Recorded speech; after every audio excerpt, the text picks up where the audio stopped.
Is the largest organ of our body, and the unique part about skin is that it responds to external as well as internal stimuli, in the sense that if something is happening internally can mess up our skin. If something is happening externally, that can also affect our skin. So this would essentially include the environment you stay in, the cleanliness, the bacterial issues if you are facing, fungal issues if you are facing, the kind of products you use, kind of skincare routine you have, and the internal factors would actually include things such as blood sugar, your deficiencies.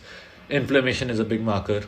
Sebum production, oil production would dictate a lot of things, specifically when it comes to acne, because that's what your hormonal function is one. So stress response is a big marker when it comes to your skin health. So if you want to skin improve your skin health, I would want you to find the most proximal cause and work around it, and work around other causes. Also look into your sleep, amount of protein you have, specifically